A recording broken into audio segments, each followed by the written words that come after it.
नहीं, मैंने आपको प्रश्नकाल पे कहा था आप जाके अपनी सीट पे बैठो, मैं आपका मौका दूंगा। आप सीट पे नहीं गए। मैंने आपसे आग्रह कहा था अपनी अपनी सीटों पे जाएं, मैं आपको पर्याप्त मौका दूंगा। नमस्कार, मैं हूं खुर्रम जामी और आप देख रहे हैं संवाद लाइव। मोदी की एनडीए सरकार के अंदर खाने में स्पीकर को लेकर महासंग्राम छिड़ा हुआ है। सहयोगी दलों का साफ कहना है कि स्पीकर का पद भाजपा के पास नहीं होना चाहिए, तो वहीं विपक्ष भी एनडीए के आंतरिक मामले को अवसर की तरह देख रहा है। राजस्थान के पूर्व सीएम अशोक गहलोत एनडीए को पुरानी बातें याद दिला रहे हैं और मोदी को गठबंधन धर्म की याद दिला रहे हैं। गहलोत कहते हैं कि गठबंधन धर्म को निभाते हुए 1998 से 2004 तक अटल बिहारी वाजपेयी की सरकार में टीडीपी और शिवसेना के स्पीकर और यूपीए सरकार में, जी हां, यूपीए सरकार में 2004 से 2009 तक सीपीआई-एम के स्पीकर रहे और अच्छे से लोकसभा का प्रबंधन भी हुआ। तो घबराइए मत मोदी जी, अगर विपक्ष का स्पीकर बैठेगा तो ये मत मानिए कि वो आपके खिलाफ होगा। वो अच्छे से लोकसभा का प्रबंधन करेगा, जैसे कि पहले भी होता आया है। तो साथ में वो टीडीपी और जेडीयू को भी अपनी पार्टी बचाने के लिए सतर्क रहने के लिए भी कह रहे हैं। गहलोत अपने ट्वीट में कहते हैं कि दोनों दलों को महाराष्ट्र, कर्नाटक, मणिपुर, गोवा, मध्य प्रदेश, अरुणाचल प्रदेश और राजस्थान में भारतीय जनता पार्टी द्वारा किए गए सरकार गिराने के षड्यंत्रों को नहीं भूलना चाहिए। इनमें से कई राज्यों में तो स्पीकर की भूमिका के कारण ही सरकार गिरी और पार्टियां भी टूटी। तो साथ में टीडीपी को 2019 की भी याद दिलाते हैं अशोक गहलोत। गहलोत ट्वीट में ये भी कहते हैं कि 2019 में 6 से 4 राज्यसभा सांसद भाजपा में शामिल हो गए थे और तब टीडीपी कुछ भी नहीं कर पाई थी।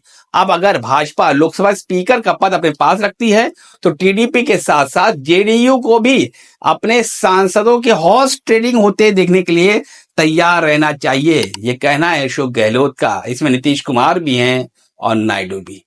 दरअसल स्पीकर के मुद्दे को लेकर विपक्ष एनडीए को सेटल होने नहीं देना चाहती। टीडीपी के स्पीकर जीएमसी बालयोगी के एक फैसले के चलते अटल सरकार को एक वोट से गिरना पड़ा था और इस मामले को एक नसीहत के तौर पर बीजेपी देख भी रही है।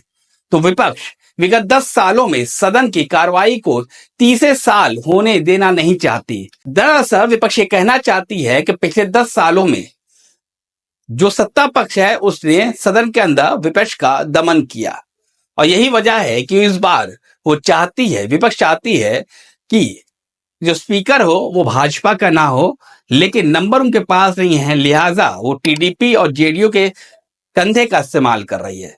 तो विपक्ष को मालूम है कि मोदी को तीसरे कार्यकाल में डिक्टेट किया जा सकता है, बशर्ते स्पीकर भाजपा का ना हो।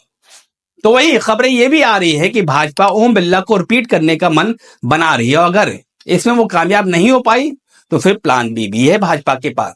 फिर वो राजमुंदरी से सांसद बीजेपी की हैं पुंदेश्वरी देवी का नाम स्पीकर के पद पर आगे बढ़ा सकती है। दरअसल पुंदेश्वरी देवी चंद्रबाबू नायडू की साली भी हैं, तो कम्मा समुदाय से भी आती हैं।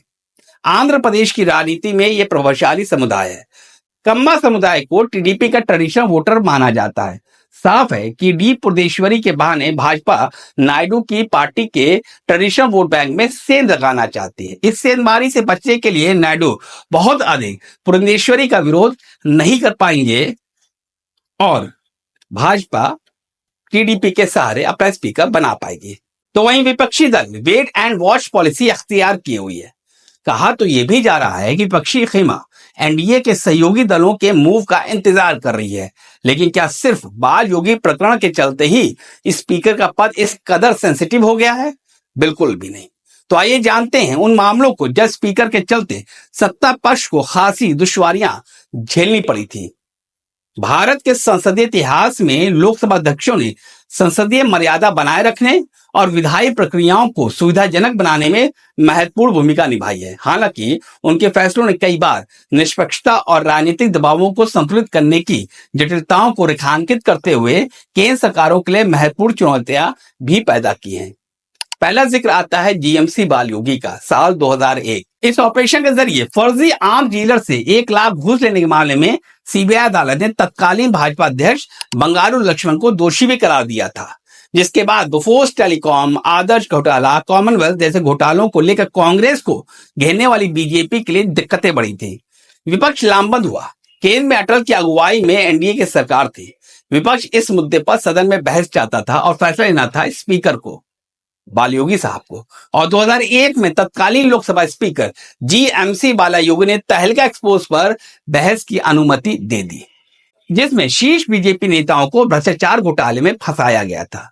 स्पीकर के इस फैसले ने अटल बिहारी वाजपेयी के नेतृत्व वाली सरकार को मुसीबत में डाल दिया था। साल 2005 केंद्र में मनमोहन सिंह के नेतृत्व में यूपीए सरकार थी। तब स्पीकर थे सोमनाथ चटर्जी। उस वक्त उन्होंने रिश्वत घोटाले में शामिल 11 सांसदों को पूरे सत्र के लिए निष्कासित कर दिया था, जिससे यूपीए सरकार को काफी राजनीतिक शर्मिंदगी उठानी पड़ी थी। साल 1996 तब स्पीकर की कुर्सी पर विराजमान थे पीए संगमा। उन्होंने 1996 में झारखंड मुक्ति मोर्चा रिश्वत मामले में शामिल सांसदों के निष्कासन को जिस तरीके से संभाला था, उससे काफी राजनीतिक तनाव पैदा हो गया। उस वक्त प्रधानमंत्री देवगौड़ा के नेतृत्व वाली गठबंधन सरकार की स्थिरता पर काले बादल भी मंडराने लग गए थे।